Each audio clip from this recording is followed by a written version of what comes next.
অনেক কথা বলবার আছে আমার, তবে সবার আগে নিরঞ্জনের কথা বলতে হবে আমাকে। নিরঞ্জন আমার বন্ধুর নাম।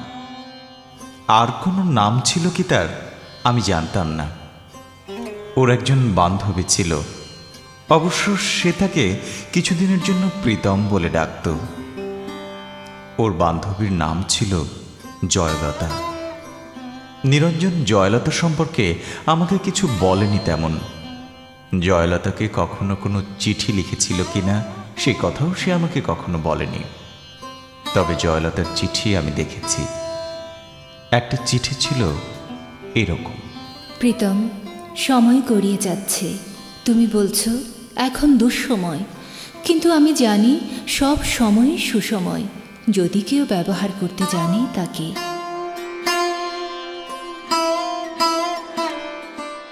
আমি বুঝি বেশি দিন নেই, যদি পারো এক্ষুনি তুলে নাও, নইলে অন্য পুরুষ ছিবড়ে খাবে আমাকে।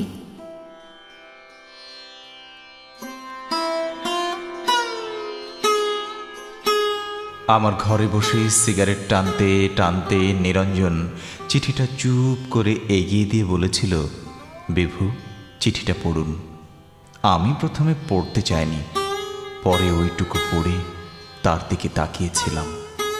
না, ওই সিগারেটের ধোঁয়ার ভিতর আমি কোনো নারী প্রেম তাড়িত মানুষের ছায়া দেখিনি। ভয়ানক নির্বিকার। কিছু বলছেন না যে? আমি জিজ্ঞেস করেছিলাম। কি বলবো এই ব্যাপারে?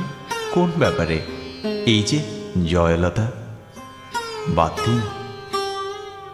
আমি বাদ দিয়েছিলাম। নিরঞ্জন আমার ঘরে সিগারেট টেনে টেনে ঘরটাকে অন্ধকার করে দিয়ে চলে গিয়েছিল সেদিন। জয়লতার সঙ্গে অন্য পুরুষের বিয়ে হয়েছিল। আমি জয়লতা এবং অন্য পুরুষটাকে দেখেছি বহুবার বিশ্ববিদ্যালয়েই। জয়লতা আরো দেমাগী আর উগ্র সুন্দরী হয়ে উঠেছিল। অন্য পুরুষ ছিবড়ে খেলে মেয়েরা বুঝি আরো সুন্দরী হতে থাকে।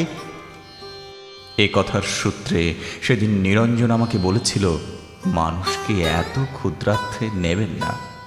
মানুষ এত বড় যে আপনি যদি মানুষ শব্দটি একবার উচ্চারণ করেন, যদি অন্তর থেকে করেন উচ্চারণ, যদি বোঝেন এবং উচ্চারণ করেন মানুষ, তো আপনি কাঁদবেন।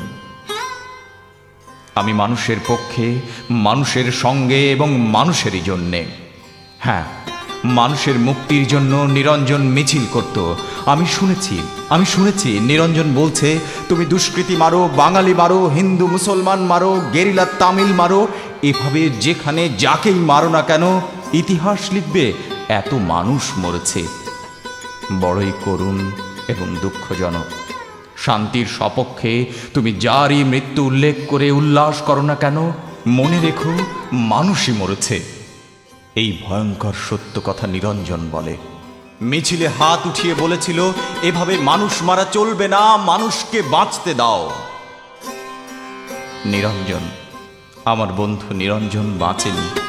তার উদ্যত হাতে লেগেছিল মানুষের হাতে বানানো বন্দুকের গুলি, বুকেও লেগেছিল, যেখান থেকে মানুষ শব্দটি বড় পবিত্রতায় বেরিয়ে আসত। সে লাশ আমার বন্ধু নিরঞ্জনের লাশ। আমি দেখেছি রক্তাক্ত ছিন্ন ভিন্ন লাশ মানুষ কাঁধে করে তাকে বয়ে এনেছিল মানুষের কাছে। জয়লতা সে লাশ দেখেছিল কিনা সে প্রশ্ন উঠছে না। দেখলেও যদি কেঁদে থাকে সে প্রকাশ্যে অথবা গোপনে, তাতে নিরঞ্জনের কোনো লাভ হয়নি। মানুষ কেঁদেছিল, আমি জানি তাতে নিরঞ্জনের লাভ ছিল। নিরঞ্জন প্রমাণ করতে পেরেছিল গতকাল মিছিলে আইন অমান্যের অভিযোগে যে দুষ্কৃতী মারা গেছে তার নাম নিরঞ্জন, সে আসলে মানুষ।